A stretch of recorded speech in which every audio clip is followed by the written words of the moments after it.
bounce back after obviously emotional loss these first few days, man? Right. I mean, just knowing what we have in store for us and all the work that we put in we didn't have the outcome that we wanted, but just knowing what this team was capable of. That's kind of what we're leaning on right now, and kind of leaning back on the work that we put in all the summer and spring and fall camp. So just making sure that we just had that mindset of that one loss is never going to define us. It's the actions and the process that we bounce back from. That's what's going to define the season. So that's what it is. For you, you're playing a lot of snaps, making a lot of plays. How's the body holding up? How do you kind of balance treatment versus being prepared, all that stuff? Right. I mean, I was just talking to Coach Houston outside. I mean, like, the body is actually it's obviously going to have its wear and tear as the season goes on. But I was just telling him I really don't. If you're who you say you are, you don't really need to be 100% to be able to play. I mean, I can play at 80%, and that's kind of what I want to do. And if I have a little knick-knack injury here and there, I stop thinking about myself and I start thinking about the team. So I think that's what a lot of guys do when we get those little knick-knack injuries, the wear and tear injuries. We just really start to hone in on the team. Like, I don't want to let my brothers down. I don't want to set a bad example for if I have a little injury to let it stop me. So that's really how we deal with those. What do you see from Liberty on film so far?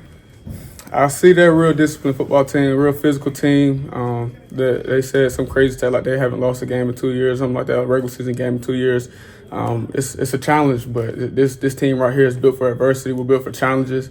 Even in that fourth quarter last week, we just seeing the way we stayed together was night and day from last year. So I feel like that's one of the things that gives us confidence coming into this next week. Is like, man, like even when things get tough, we're gonna have each other's back. You had guys on defense cheering on the offense cheering on defense.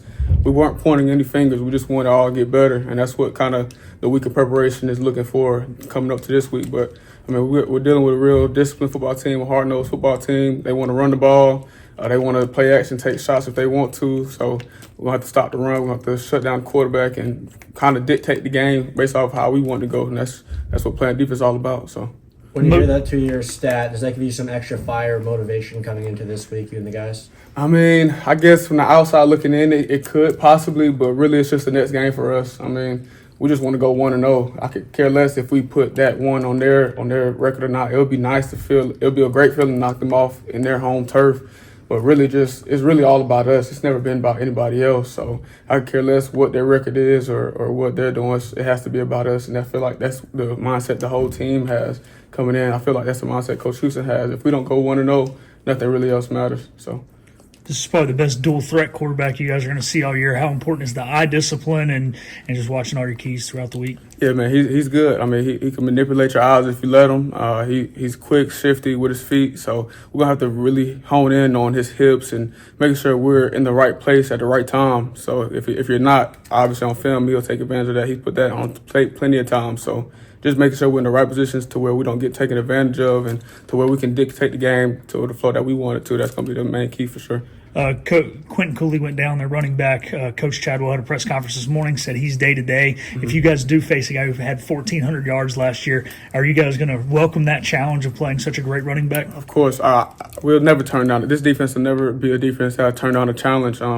Obviously, he's day-to-day, but we don't really – it doesn't really matter who the guy is running the ball. We just want to hit the guy carrying the brown thing. That's kind of how it goes, you know what I'm saying? So regardless of if he's playing or the backup is playing, we just want to make sure that we do our job. Like I said, it's all about us. They can put whoever back there. We just want to make sure we're handling our business.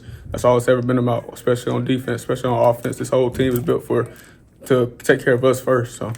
How weird is it, Taylor on the other side, obviously a guy you know well. So, I don't know, you message him on a week like this or wait till after the game? I mean, it's kind of weird, but it's fun. I mean, football is at the end of the day, football brings family. So for him to be able to leave and go to Liberty, find an opportunity to be able to play against him, be on the same field, that's an amazing feeling. So, and I know the offensive guys that accept that challenge because he's a smart dude. Like, he probably gonna know a lot of our plays. He know our characteristics on offense as far as personnel wise. So just playing against him and having that challenge would be fun. And we're gonna be on opposite sides, but it'll be a fun day for sure. Probably I'll be getting pictures after the game and stuff. Yeah.